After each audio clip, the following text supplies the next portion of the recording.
Prince Harry just got scolded by the judge for dragging Prince William and Princess Catherine into his Daily Mail lawsuit. It's just another bad day in court for Hazza, but just you wait till you hear what the judge said to him.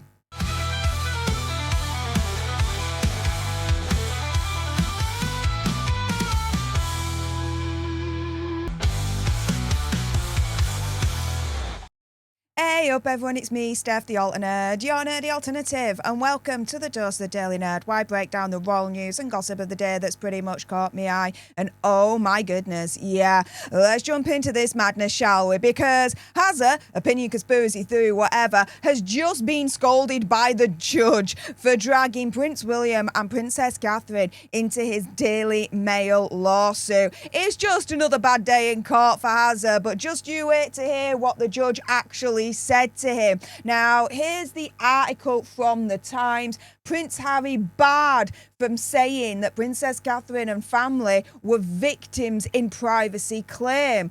So they're reporting that Hazza has been barred from alleging that the Princess of Wales and her family were victims of unlawful information gathering as part of his own privacy claim against the publisher of the Daily Mail newspaper. Prince Harry's lawyers told the High Court earlier that Hazza's associates, including Prince William and Princess Catherine, had been targeted by private investigators paid by journalists. Now, Hazza would later say that he hadn't been aware that Prince William and Princess Catherine would have been dragged into his case against the Daily Mail, which, by the way, I did a video on that a week or two ago, and I don't believe it at all, right? For a lawyer to bring anything up in court as monumental as this, in my opinion, conspiracy theory or whatever, he would have had to have talked it through, let's say, when I could get my teeth back in with the client first, i.e. Hazza. The lawyer must have turned around and said, right, here's the play, this is what we're going to do, and this is how we're going to argue it. The lawyer must have alerted Hazza that he was going to bring Prince William and Princess Catherine into it, surely. I don't believe Hazza's denial here, do you? Anywho, Harry's lawyers say that private investigators were paid for information about Prince William's 21st birthday party, a mobile telephone conversation about Princess Catherine, and details of her family homes. But Mr. Justice Nicklin, the judge here on Friday, ruled that the allegation relating to Princess Catherine had been added to Prince Harry's claim too late. The allegation about Prince William's party was never formally part of the claim, but the judge struck out the allegations that 3 private investigators were paid for information about Prince William. The judge saying he was rejecting irrelevant allegations to stop the case descending into an uncontrolled and wide-ranging investigation akin to a public inquiry. Now, I have the full judgment, the link of which is in the description bar below, so you guys can read it from beginning to end at your heart's content. However, I want to direct your attentions between section 21 and 22 of the judgment, where it says, in these civil claims, it's for the claimants to demonstrate that they were the victims of UIG in the ways that they allege. Subject to exclusion on case management grounds, the claimants will be permitted to rely on any admissible and relevant evidence of propensity that they can advance against the particular individuals who were concerned with each pleaded article or specific incident. But it is irrelevant to consider alleged wrongdoing wholly unconnected with the specific claims. And then going on to section 22, the judge then says, one of the planks of the claimant's opposition to Associated's striking out application is that the generic case has been a feature of the pleaded case since the outset, and that it's too late for Associated to seek to strike it out. Judge disagrees. With the benefit of hindsight, and now having specifically considered the issue, the way in which the generic case has been pleaded and pursued in this litigation was always likely to obstruct the fair resolution of the claims. The fact that the implications of the generic case, and particularly the limits of what any propensity case can prove, are only belatedly coming into sharp focus is not a justification for just simply carrying on. Exercising the court's management case's powers and consistent with the principles identified in the July judgment, it's my duty to ensure that this litigation is confined within manageable and economic bounds. As in, you're trying to bring Prince William and Princess Catherine into it? I don't think so, dude. I don't think so. The judge then says, I shall do that by excluding from the case allegations which are not relevant and probative, by preventing the litigation from descending into an uncontrolled and wide-ranging investigation akin to a public inquiry, which, to be honest, opinion, conspiracy theory, whatever, that's what Hazza is pushing for when it comes to all these lawsuits against the publishers. He wants to force a public inquiry. Sorry, but newsflash, dumbass, the government don't have money. The government's broke, all right? They're taxing us to high heaven and beyond.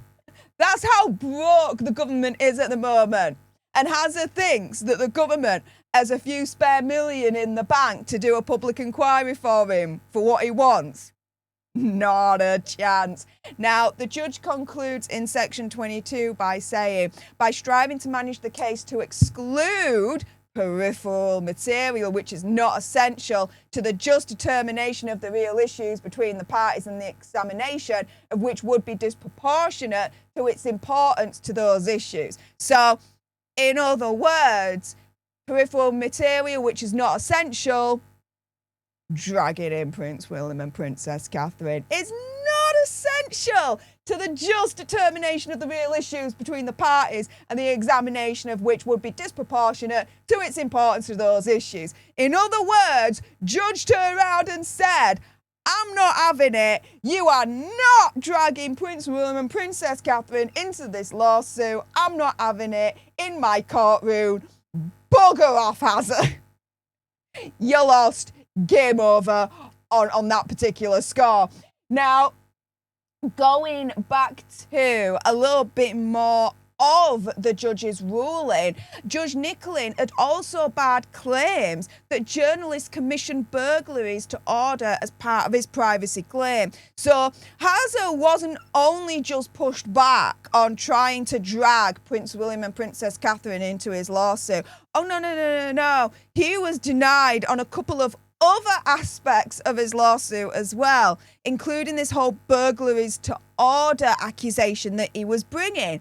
Harry's lawyers made the allegation that two financial journalists burgled the home of the businessman Michael Ward in '92 to steal documents as they prepared an article about an investigation by the Serious Fraud Office. Now, Judge Nicklin ruled that the single alleged burglary identified, along with many other claims made by the celebrities, could not be considered, saying even if proved true, they cannot assist in the fair resolution of the claimant's claims.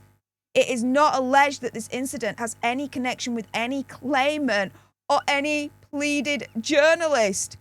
In other words, don't matter. Don't matter even if it's true. It ain't going to affect my judgment. So bugger off with trying to throw against the wall to see if anything sticks, because, again, he's not having it. He's not having it at all. In the 16-page ruling, which, again, you can see the full 16 pages, the link of which is in the description bar below. The judge said that resolving these allegations had become extremely complex and an involved sideshow. So the judge is not happy that Hazza is throwing everything at the wall to see what sticks, because he is insulted the judge. He's saying, you're turning this into a sideshow. Stop this madness now. He criticised Hazza's lawyers for maintaining the burglary claim, saying it reflects a continued and fundamental misunderstanding of the proper scope of this litigation. It also reveals an unreasonable approach to the cost implications of litigating in this way. So, in other words, throwing everything at the wall to see what sticks. The judge has told him off for doing that, saying by doing this, you're proving that you don't really have a true and proper understanding of this case, of this lawsuit in the first place. Whoops. also as well is turning around and saying that by doing this, by trying to throw everything at the wall and seeing what sticks, that it's unreasonable to do so because they're not taking into account the cost implications of what this lawsuit will eventually mount up to. So, cut it out. Knock it off, Hazza. The judge ain't playing with your games anymore. He is throwing it all out. I will be pleasantly surprised if this lawsuit actually goes to trial in January. I will be pleasantly surprised. But if it does, you know I'm going to be covering it every single day it's on. So if you don't want to miss that or any further misadventures of the gruesome twosome, then make sure you subscribe to join our Alter Nerd tribe here on YouTube. If you're watching on X, make sure you're following me at Stef Alter Nerd. Like, share.